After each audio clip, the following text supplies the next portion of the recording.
Hey everybody, I'm Amanda with DevExpress and welcome to today's webinar, Getting Started with DevExtreme, Angular, and Ionic, presented by DevExpress Technical Evangelist Paul Usher and DevExpress CTO Julian Bucknall. In this session, they will take you through all the steps to get started building cross-platform applications using DevExtreme, Angular, and Ionic. In this session, you'll learn how to set up your dev environment, VSCode, NodeJS, NPM, and Ionic, configure VSCode for real-time debugging, create a new application using the Ionic CLI, add new pages and integrate into the menu system, implement custom search pipes, generate RESTful providers for reading and writing data from web services, and leverage DevExtreme UI controls providing stunning UX, including calendar and toast notifications. All right, thank you so much for joining us. I will now hand things over to Paul and Julian. Thank you, Amanda. Good morning, everyone. And good morning, Julian. Are you ready for the onslaught and sharing with everyone the wonders of these frameworks? Indeed, I am. And hello, Paul, and welcome everybody to Getting Started with DevExtreme, Angular, and Ionic. Some weird-looking terms in there already. So what's it all about? Well, let's find out. What we'll do is take a quick look at what we're wanting to achieve today. And to do that, I'm going to cross straight over to my browser where I've got a small test application running. First thing you'll notice is that I'm running inside a iOS view. And one of the nice things with the Ionic emulator or the simulator is that I can activate an Android view, a Windows Phone view. Or in fact, I can just switch straight out to a website and I'm going to have the same functionality. So slide out menu that I've got selected and implementation of a simple toast notification there, and the same as if I was inside an actual application. Some of the things we're going to take a look at is how to create such a boilerplate application. We're going to look at the list control here. This has been populated by Web API. In actual fact, we're also usually creating on-the-fly grouping. We've implemented some searching. Now, some of this is not direct to DevExtreme. Some of it's more based on the Ionic framework or Angular framework, and I'll talk a little bit more about that shortly. We are going to show off some of the stunning controls, such as the DevExtreme scheduler control, which can be implemented and wired up very, very easily. I've put together a little bit of an agenda. One of the things that we're not going to do is spend a lot of time in code or worrying about syntax, and we're going to be providing some links and other things on a blog post after the presentation. One of the first questions that I get asked is, why this combination of frameworks? Why DevExtreme, Angular, Ionic? Well, of course, I'm an Ionic fan. I love cross-platform development, and I've just found that from what's available out there, it brings together a really nice collection of tools, components, and of course that means dragging along Angular with it. And I've obviously got a passion for DevExtreme, so any chance to be able to combine the amazing work that the team does with other things, I'm there. And it was during a proof of concept application recently that I was sitting and helping a customer with that I realized there's some specific things that just are not easy out of the box, especially if you're new to the framework, such as how do I get my dev environment set up, and what's a gulp file, what's this config file got to be. Moving on from that, how do I hook up a web API just to get some data in? How do I then make a post request from the same thing? How do I implement the search box? It were things that as a .NET developer I've been pretty much spoiled with because there's a certain level of components and things available. The other issue was that frameworks are moving along quite rapidly, so a lot of blog posts, a lot of technical information that was available simply was out of date or wrong. And in some cases, and we might see some today, where if I try and refresh the application at the wrong time, I'll get strange errors. You start looking at those errors on Stack Overflow or Google, and you end up in a heap of pain unnecessarily.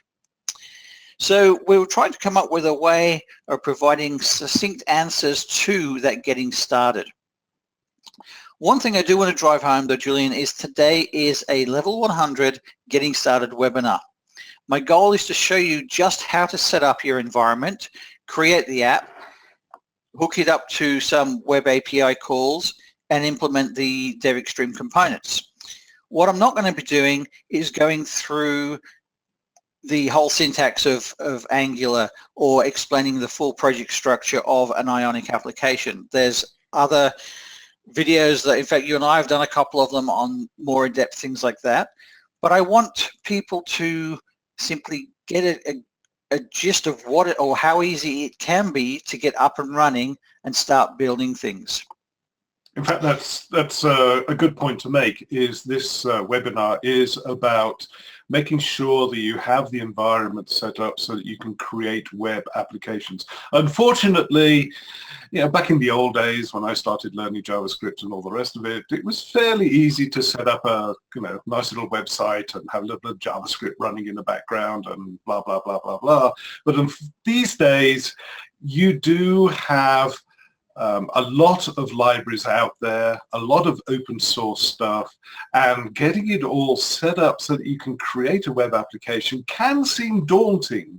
And that's where we're hoping here today to show you, it could be daunting, but it's actually relatively easy. So we shall be setting up the environment so that you can create that application that Paul just showed you. Now, I'm going to be doing everything today on a Windows machine.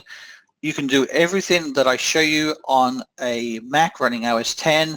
Small minor issue or differences in syntax. If you're trying to use elevated privileges, you'd use sudo on the Mac, or increase your privileges on or elevate your privilege on a PC. My actual preference, however, is to do my development on my Mac. It's just that GoToWebinar doesn't play too well with some of the screen scraping. Now, I'm going to do the setup of the environments through a bunch of slides, and that's to save time. Some of the files that get installed or downloaded tend to take sometimes a few minutes, which in real time is not a lot, but obviously no point everybody sitting watching my screen and chewing up the bandwidth. The Web API project that I'm talking to today is a straight out of the box Visual Studio Web API project. Just let me move this control panel out of the way. And if I run back to the browser, you can see, well, you might have seen these many, many times. I've got a couple of items hooked up to a sample database provided by Microsoft, which is the worldwide importers database. I'll be making that available along with the source code, again on the blog post. So two simple controllers and a model. You'd not do this in production. You wouldn't be enabling cores across blanket origins and headers, but in order just to get things up and running, I've made it real easy. So what we will do is we'll start with the prerequisites, and the first and foremost thing that we need to do is install NodeJS. Now, NodeJS is an amazing JavaScript engine. There's so many things being built on it. It's running on so many different devices. I personally like playing with it on things like the Raspberry Pi, running up a little web server, and it's just a lot of fun to work with. What's involved in actually getting it on your machine? First thing is head over to nodejs.org. Now, the browsers would detect what operating system you're running, be it Windows or OS 10, and offer the download for the right package. Strongly recommend you stick with the LTS package. LTS meaning long-term support or something? Correct. So that's the one that is, you're going to have less issues if you go to production, less breaking changes, and there's some great links on that page as to what is currently under full support. You can see straight away there it says Node 4 is end of life. We're on Node 8, so it's always recommended you keep up to date, but rather than moving on to version 10, 8 is still in LTS. Once you download the package, run through the standard installers, stepping through the wizard, always read your terms and conditions, make sure you're happy with what you're signing for. Step through. Absolutely. You read all of yours, don't you, Julian? Have the Developer Express one off by heart. Step through the destination folder. You don't need to change any of the standard settings. In fact, I seldom on most applications change the defaults unless it's to opt out of the marketing emails and things like that that you get offered. And then you're ready to install. And after a few minutes of watching the pretty green bar go across the screen, you'll actually see the job completed wizard. Now there should be no reboot involved, no nothing. At that point you have Node.js and NPM installed, and we'll cover the NPM in a little while. So next we'll look at installing VS Code. Now VS Code's come a long way since its inception a few years ago. It's a phenomenal editor. In fact, I believe, Julian, you've now switched to it for all of your development. Absolutely. I think it was like 18 months ago, 2 years ago, something like that, that I basically gave up on Sublime Text and went with VS Code completely. VS Code is interesting because it's fully open source. The APIs are well known, if you like, and there are a lot of plugins by third-party developers for VS Code for doing various interesting things. And we'll see one of those plugins in a moment. But I've basically uninstalled Sublime Text now, and it's VS Code all the way. And of course it's cross-platform, which is nice, so it makes it easy if you are switching between operating systems. Head over to code.visualstudio.com.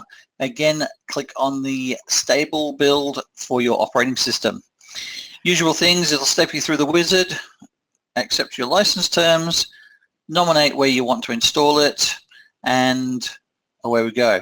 One thing I will draw your attention to here are the additional tasks. Now it's really handy to actually have the context menu for directories set up for VS Code, because certainly in, well, most JavaScript-based applications these days, you're looking at working with folders, not just a file, and there's no collective solution file like there is inside Visual Studio, whereas you can work with workspaces in VS Code.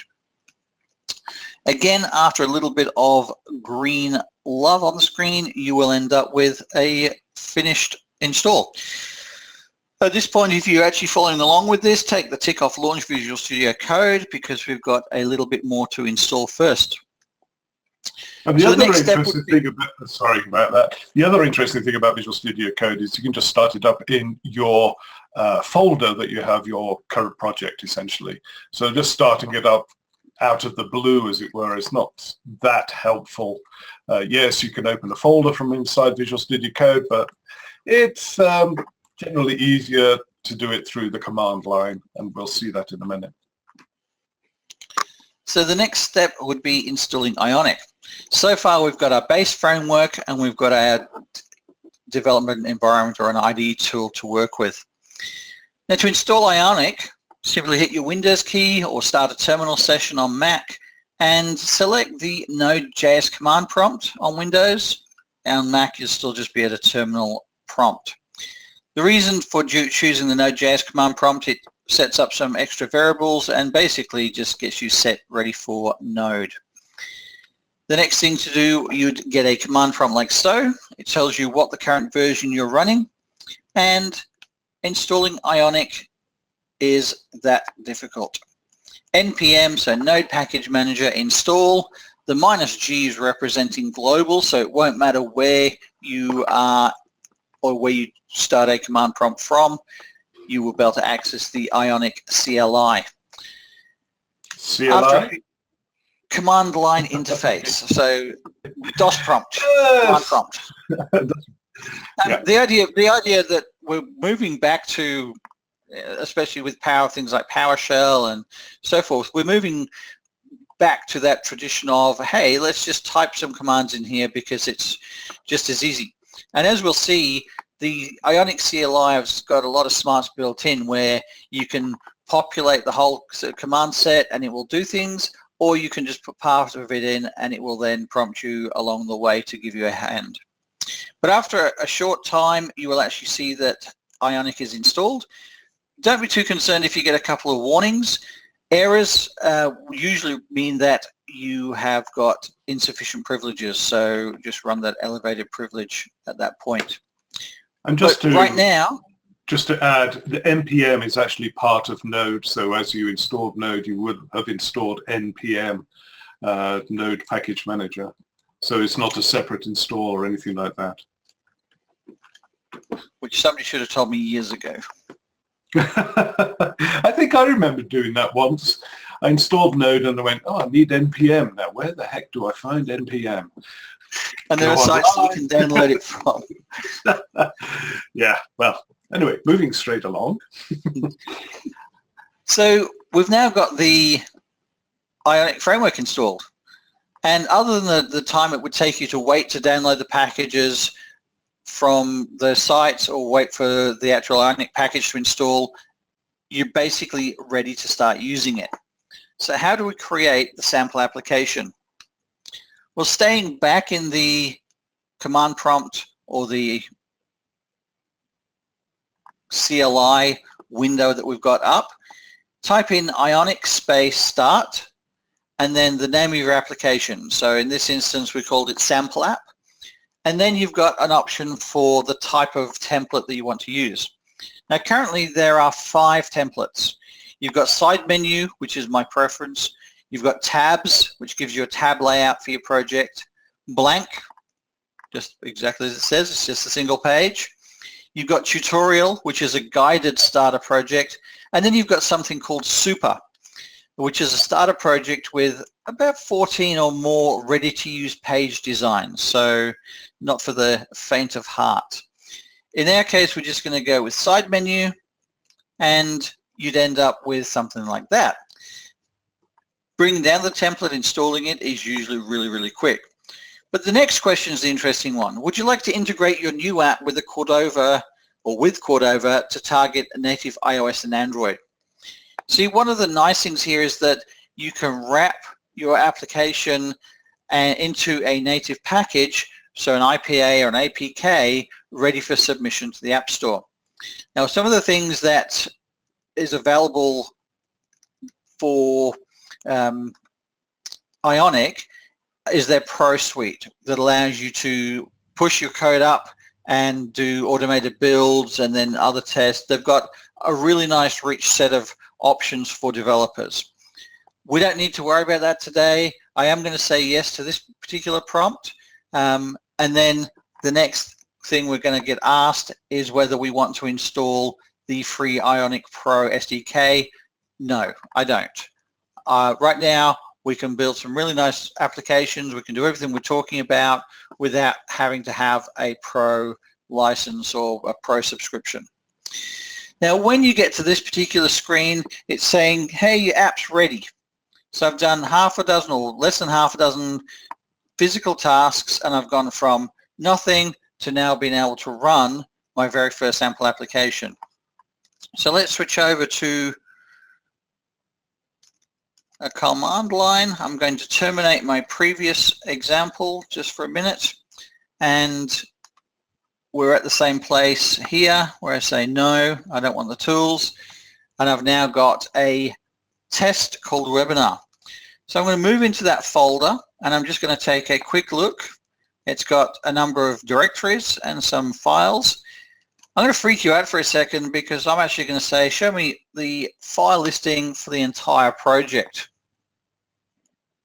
And there are an awful lot of files that have been installed, but in essence they're sub-projects of the main project of the main project and so on and so forth. It's there's a lot of stuff in there, but it's not going to be all part of your application. It's just there so you're not continually having to download stuff from GitHub or something like that. It's just there just in case you need it. Absolutely. Now, one of the things it did tell me on that last part is in order to look at my application, all I need to do is type Ionic serve. Now, if I do that, I'm going to get the web browser version. If I want the pretty flavored version for different mobile platforms, I would do the /lab. What that will do is go through and transpile, because we're talking about converting TypeScript to JavaScript, or not converting but transpiling TypeScript to JavaScript, and it will go through, create an output folder of my application, and then launch it in the browser. There's a number of particular options you can have with Serve. We'll see here it's going to boot up my default browser, which in my case is Firefox, and here we've got the straight out of the box test or sample project. They've got this list item that is never ending, and if I go back to home, a button to show you how to toggle the menu. So it is a great little place to start. What I'm going to do whilst we still have the test or clean version is I'm going to jump in and open VS Code and show you how to set up the Chrome debugger extension so you can actually edit in real time or debug in real time. Now, depending on where you've installed VS Code to, first thing you need to do is click on View and come down to Extensions. At this point you'll see, and as Julian was saying, there are tons and tons and tons of extensions. As with every kind of marketplace, read the reviews, work out what the ones that you think might be useful, but there's some amazing stuff out there. To install the debugger extension, I'm just going to search for Chrome. You can see here, I mean, 7.5 million people, can't be wrong. I'm going to click. That's about the number of attendees we have on this webinar, isn't it? almost like last week. I'm going to choose the option here, and I'm going to choose Install. Now, one thing to note, the way that Visual Studio or VS Code works, this reload option here isn't reload the extension.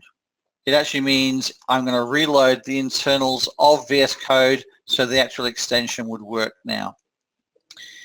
The next thing I'm going to do is I'm actually going to open my folder over to, and I think we called it Webinar. So I'm going to be looking at the source code of that boilerplate application we just created. But there's a couple of things I need to do to set up the debugger. First and foremost, if you're wanting to use this option for debugging, you can't have another instance of Chrome running, otherwise it will simply fail to connect. But the first thing to do, or the thing I find quickest, is just create yourself a folder called .vscode, and then inside that folder create a file called launch.json. Now I'm going to cheat because I actually have the code that I want for the configuration over here in Notepad, and I'm going to paste that in. It's basically setting up a configuration for the launching the debugger. I'm going to save that, and when I close, we'll now see that I have under debugger this option for launching Chrome. But just before I do that, I'm going to come down to my source, and we'll be looking at this in a little bit more detail shortly. I'm going to come to the list folder and the list TypeScript file, and I just want to place a breakpoint at that particular part. So now if I go to debugger and go launch in Chrome, what we should see happen, making sure Chrome's not open, Chrome gets started. We can see that it's the right project because it's the toggle menu, not the one that I showed you with the say hello button. And when I click on the menu and choose list, paused in Visual Studio Code, jump back to here, and I've got my breakpoint. So I can do my step over, step into, and at this point I can see exactly what's going on. Similar tools to what you might be used to inside your browser, but obviously at this level I've got more available. I'm seeing it as I would in my actual editor and not fighting with a browser for real estate or to show me other things. So it's an exceptional way. If you're new to working through Angular and Ionic, then you're certainly going to come across some cases where this is worth its weight in gold. So at that point I can clear my breakpoint and just continue, and everybody's happy. Whenever I've got the background task running, which is the Ionic serve, any change I make to the file is going to be served straight into the browser and reloaded, which is also handy. But beware, it can also be the cause of many a problem. If I don't close this particular instance and I go start working another project, I'm not going to see any of my changes because it's still linked to the wrong instance. So what I'm going to do before I forget is just switch back to an earlier version of what we're working on, and I'm going to open my test1 folder. Oh, how remiss of me, Julian. I skipped a step. I'm going to go back to my webinar one, and I'm actually going to show you how to install DevExtreme into your project. That might be good, yes. It's just serve, not server.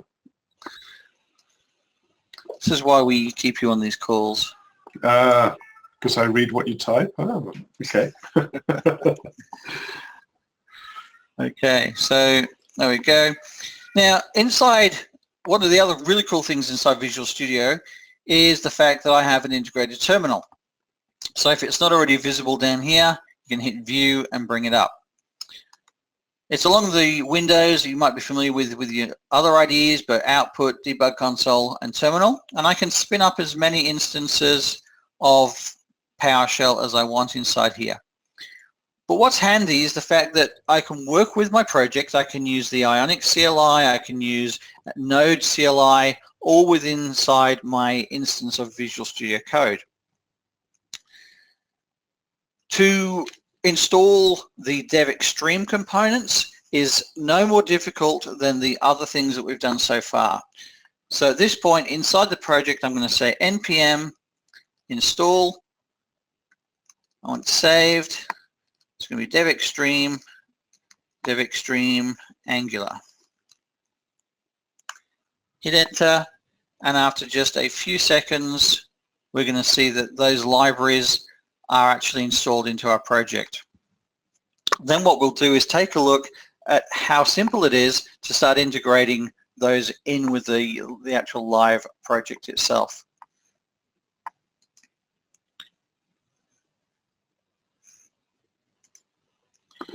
One thing I need to do outside the environment is actually copy the style sheets, because DevExtreme has the ability to use different styles depending on the environment. I'm in the webinar one, so I'm going to come along to the node modules. I'm going to scoot down to DevExtreme, and inside here I've got a dist folder where I've got a CSS folder. I'm going to grab that and place it inside my WW folder and inside assets, like so. The next step then is to actually tell the project that it's got access to that CSS. You do that by finding your index file, to which there's only one for the whole project. You'll notice this is sitting at a different level to my pages, which are here. And if I scroll down in my index file, you'll see that I've got a reference to some other CSS. Again, I'm just going to copy a couple of lines that I did earlier and paste those in. Now there is a blatant error here, and it would have been easy just to fix up the notepad before, but if you find that you do this particular step and you're not seeing any CSS, it's usually because the folder structure or hierarchy is wrong or different. So that's going to give the project access to the CSS files that I want. I've already implemented the packages here, and there's a couple of final steps I need to do. Now inside app components, app module, it can be a little confusing to start with as to what's going on with app component, app module versus some of the other items in there. It does get easier, and if you just work through some of these samples, you'll find that you'll be cooking in no time. So the first thing I want to do is import my DevExpress entry into my app module. It's going to be a matter of saying import. I apologize for the speed of typing. DevExtreme, although I think I'm faster than Julian still. Module from, and we're going to go faster. Way faster. Angular. Now the next thing I need to do is also reference it into the imports, which is part of the configuration or configuration. And at this point, I'm just going to go DevExtreme module. You'll see that it's available in IntelliSense as an alias, and I'll do that. So now if I want to start using the DevExtreme components anywhere, and what I should have referenced is the fact that this could be an individual component. It doesn't have to be the whole of the component library. What we'll do is we'll just update that home button on the front page. And when I say update, we'll get rid of the one that's there. So just commands / or control /. There's my Mac speak coming out. And we're going to add in a DX button. It's going to have a text property. I'm just going to jump back to the DevExtreme website here. Getting started, looking at all the syntax and all the other elements, there's an amazing amount of information on the website, especially under docs. It shows you through the different frameworks that we've got set up, so Angular Knockout, jQuery, etc. So I'm not going to spend too much time at this point set on it, but we know that for the button we've got a text property of, we could be a little bit more polite and say hello Julian. We're going to give it a type of default. Again, the different types are explained in the documentation. You can have a default, you can have an alert, a few other options. And then I want a onClick is going to point to an event which I will call, say, hello. So right now that's the markup I need for my button. I'm going to come into the TypeScript file. I need to actually import the notification engine here, so I'm going to say import notify, and that's going to be from memory. I'm trying not to have to refer back to my notes. It's going to be from DevExtreme /UI/notify. So we've got our class here, we've got a constructor which we're not going to touch, and we're just going to create a new method that's say hello. And that method's going to implement the DX notify event. And as we mentioned before, the notify is a great thing for, especially when using asynchronous calls. So we're going to say notify, and you'll see it's straight into IntelliSense, and it picks up the fact that there's an overload on the method. We're going to say notify hello.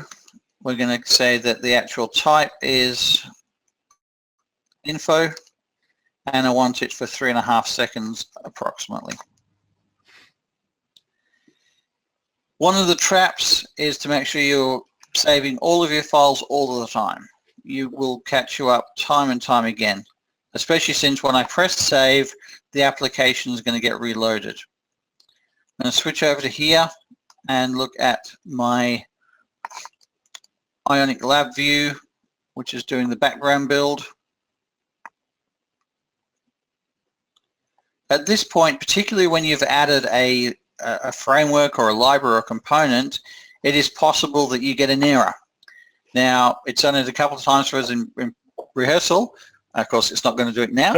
It's going to behave itself. That's good. That's good. But if you do get an error and you know you're looking at the syntax and there's no compile issues, then the best thing to do, close the tab down, stop the Ionic serve that you've got running, so the server process, and restart it.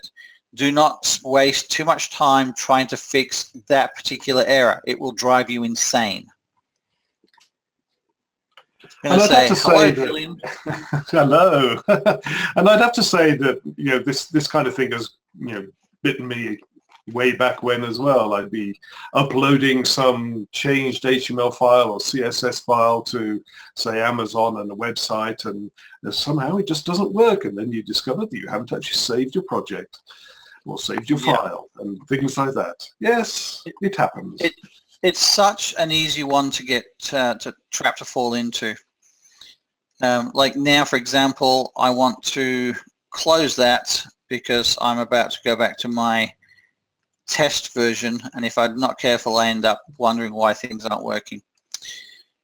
So now that we've shown just how simple it is to implement the DevExtreme libraries in your project and how you can start calling them, I'm going to switch back to the one that was pre-built so that we can talk about the providers and some of the other functionality that we added in.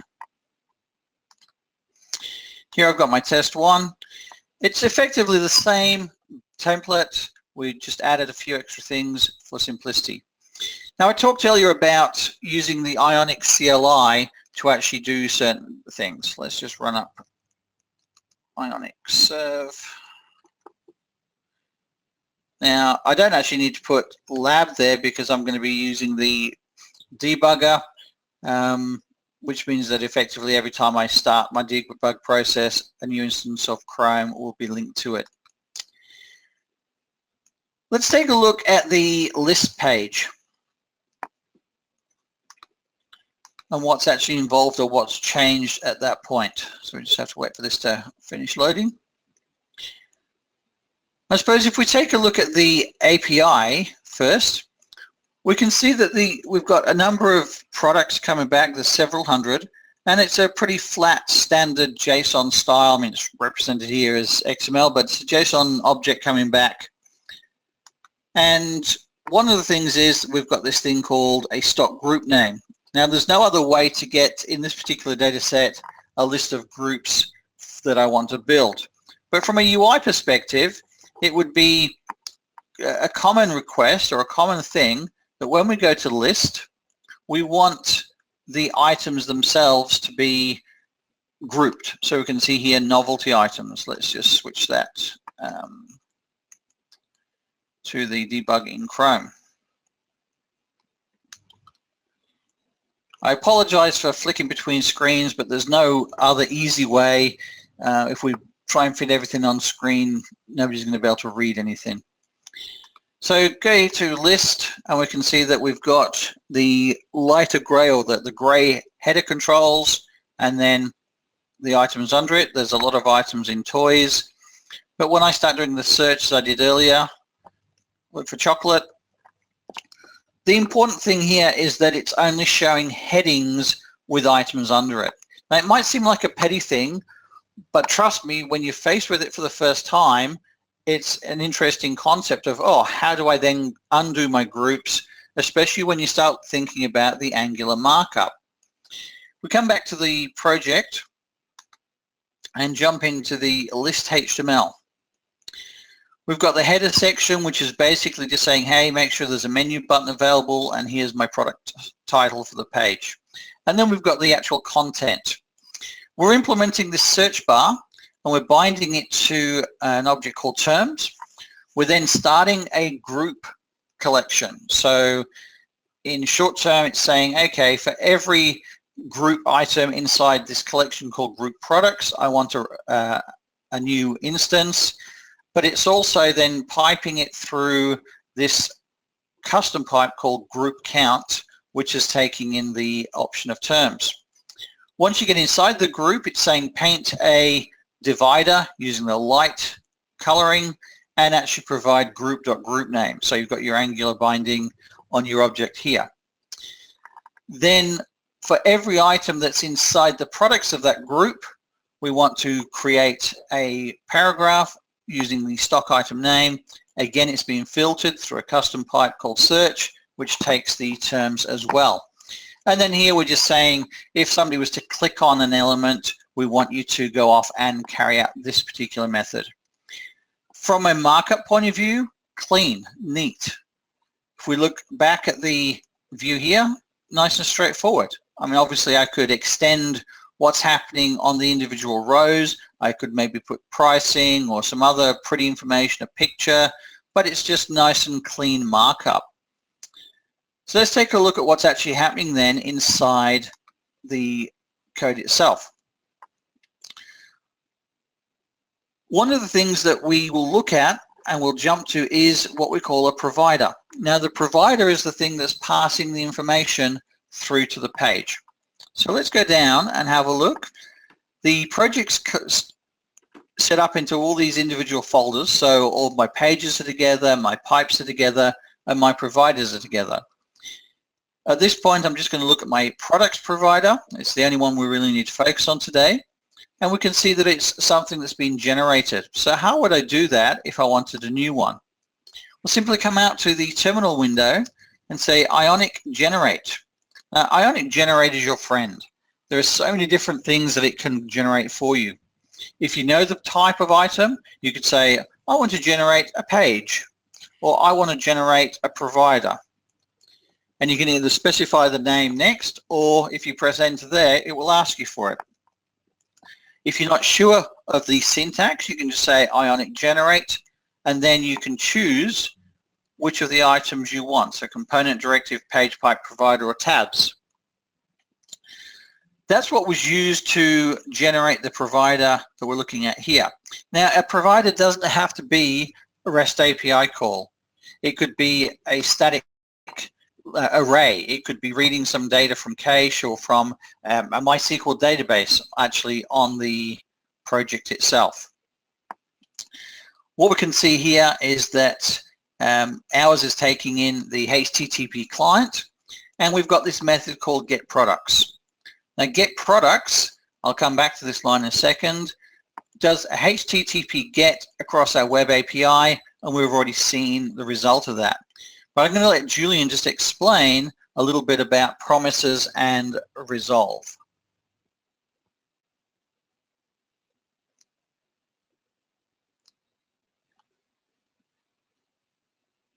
Julian, are you there? It might help if I unmuted myself. The interesting thing about writing web applications is that the data comes from somewhere else, some other server across the internet, and that just takes time. It's not an instantaneous process. It's not like some array within the web application itself. So JavaScript has this concept of promises. You are basically going to be sending off a request to a server, and then some indeterminate time later you're going to be getting some data back. You can't just wait for that data to come back. Your browser will freeze, the user gets annoyed and will start complaining and all the rest of it. Promises, what happens is we do things asynchronously. So we send off the request, and sometime later, when that request is fulfilled, either with data or with an error, the promise itself has a couple of methods. One is you process the data, the other one is process the error, if there is an error. And what happens is internally, JavaScript or the interpreter puts the promise on an internal task list, if you like. And when that comes back, the interpreter is continually checking, but not spending a lot of time doing it. When that request comes back with the data, then those methods get called, or one of those methods gets called to process the data, and your web app then updates whatever it is that happens to be requesting that data, in this case, our list. So promise, asynchronous processing, brilliant. So in this case, on the construction of the page, we're receiving the product provider, we make a call to this.getProducts, which is a local method. It in turn is calling the product provider getProducts method. If that promise is resolved, then this is going to happen. The data object's passed back, we're assigning it locally at that point, and then passing that through to another local method called groupProducts.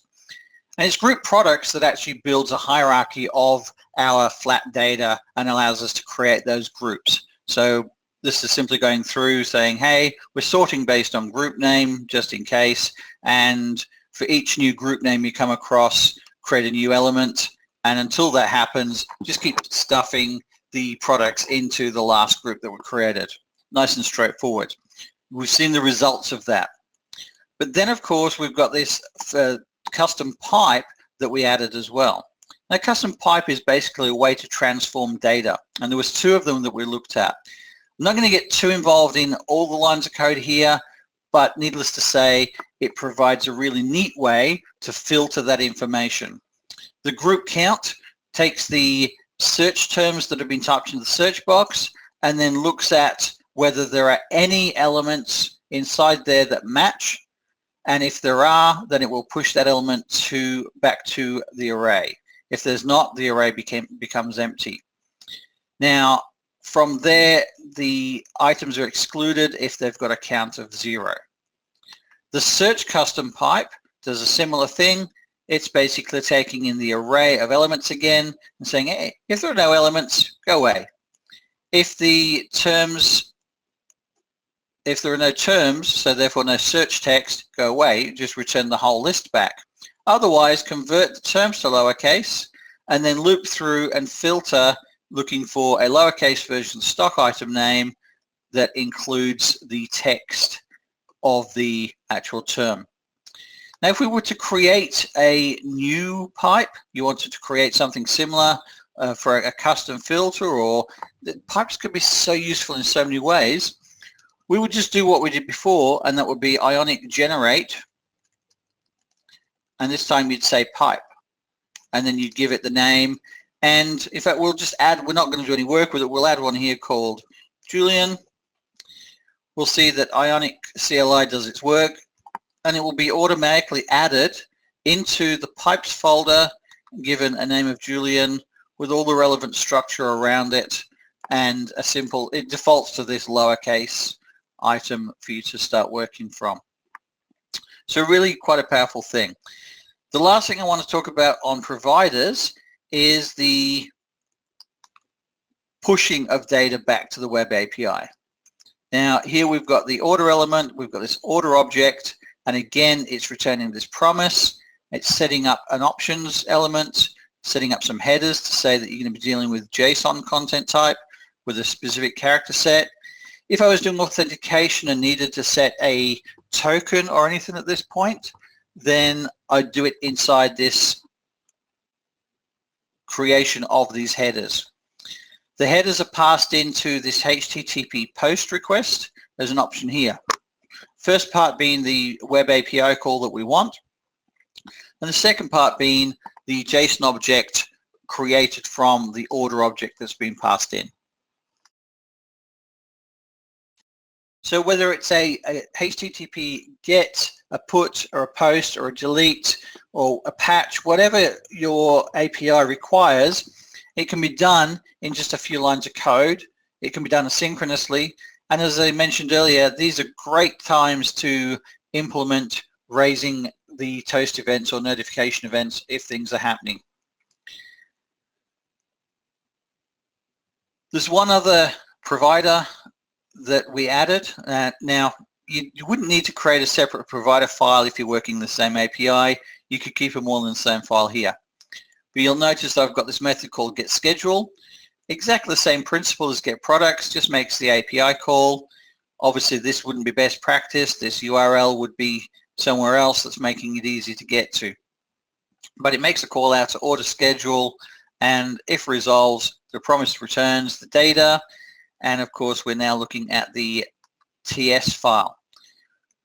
What you'll notice, this is a fair bit simpler in that to populate the schedule control, and I haven't yet shown you how to add that in, which I will, we're again consuming the products provider.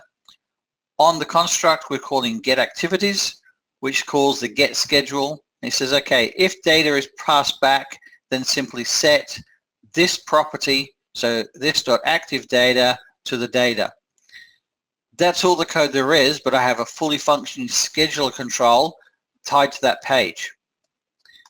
If I look at the HTML for that, then one of the things we'll notice, we've got the Ionic content block here, got a div tag, and I'm just adding in the DX scheduler. I'm setting these properties inside my markup. So this is where I'm binding data source to activity data. Therefore, when activity data gets populated, boom, data source gets notified and then is going to implement the necessary bindings onto the control itself. Here I'm saying I want day, week, and month view available, and I want a drop down for the control switcher. I want the current or the default view to be a month, and I want you to default the current date to be a day. my day starts at 8 a.m. and I've got a height of 600. This inner block allows you to actually control other functionality, and there's a lot of different options for scheduler. But here I've got disabled the editing, adding, deleting, updating, resizing, etc. The end result is that you can work with your data source. It doesn't have to be pushing back to the web API. It could be storing it locally. Now, one thing I do want to finish on is that with any of the DevExpress controls, you've got the ability of setting up your parameters or your properties here, or you can actually set them up inside the construct, which is a very common place to do it as well. And there's a lot of examples on the website to do that. Now, Julian, have I missed anything before I head to questions? No, I think you covered everything pretty well. I'd just like to point out something earlier on. When you were installing DevExtreme and DevExtreme Angular, you were installing them locally. Unlike when we did Ionic, we installed it globally. And I think that's probably the best thing to do. Just install the things you need for each individual project rather than just install them globally and try and use them in all projects. But apart from that, no, you covered everything pretty well, I'd say. Pretty well. Well, let's take a minute to look at some of the questions and we'll go through some that may have been answered, may not have been answered yet. And as I mentioned, everything I've been through today, we're going to do a blog post with the links, with the code, and anything we don't get to. But we've got a couple of GoToWebinar problems. Is there a way of Visual Studio 2017 to give build errors on JavaScript? So one of the team answered this, advising that 2017's got built-in capability for static and analyzing a JS code, but it's recommended that we switch to TypeScript for the task. Definitely agree that Visual Studio Code is a better or as good as IDE for working with these types of projects. And some of the extensions like TS-lint and other things make that a lot easier. Some poor gentleman had problems accessing the screen. I think that's an important point actually to emphasize here is, Angular these days is actually written in TypeScript. Ionic is written in TypeScript as well. So that's why we've got a whole bunch of TypeScript files rather than, say, pure JavaScript files, and hence the need for transpiling and so on and so forth. Just a point to raise, I would say. One question came in, the trigger for hitting the breakpoints.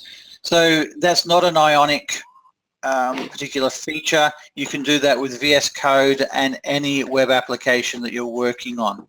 So that's what makes VS Code such a great tool for working with sites instead of, as I said before, trying to split windows. And I know for a fact I have a lot of trouble with some browsers where they flicker on and off when you're trying to look at what code's been loaded in them. EJ asks, I installed the Ionic package locally, but the command Ionic was not. Well, that's in essence, you're mixing up, a local feature with a global feature, and the global feature being the availability of the Ionic command across your machine. It works okay for packages, but for Ionic, where you are actually executing an application, in essence, a program, then it has to be a global thing. Otherwise, it just doesn't work. Node gets installed globally, so you can call Node from any folder within your development machine. Same with NPM; it's installed globally, so you can call it anywhere. Ionic has to be the same way. You have to install it globally with the -G flag or the -G flag. One question here was, what is the advantage of converting observable to promise in the get products HTTP call? So all of the DevExtreme UI components support the native promises, which is why they use. It's I suppose a cleaner, preferred best practice way of implementing things like that. Now, Bill said that he feels it's all a little overwhelming. Totally agree with you, Bill. Yep, absolutely, Bill. First time this happened with me, it was like, holy cow, what on earth is all this about? You get used to it. It's one of those things. Okay, it's annoying, maybe, I don't know, but once you get into it, it starts to flow, I'd say. Well, there's a lot of stuff in that configuration that you just don't need to get into sometimes. And certainly the tricks are watching where you have to put your import statements, making sure that your app component or your app module is configured properly. You get some weird errors if you miss some of the imports out in there. The use of the providers, making sure you don't actually put your code inside the .module.ts instead of just the .ts file. But one of the things, certainly with a small project like the one I was playing with that was pushing data to the web service, pulling it from the web service, and then looking to render it, to me it was a common sense thing. People want lists. They want product lists or customer lists. They want to be able to search that. And when you start playing around, even just for a couple of days, things start to drop into place really, really quickly. So it's well worth sticking with it. So that's a good point to make, is don't try this on your main application right now, or you're writing your main application right now. Play around a little bit with some throwaway apps. Once you get to understand how it is, throw away the throwaway apps. That's what they're called, throwaway apps. And, start on your main application and see how it goes from there.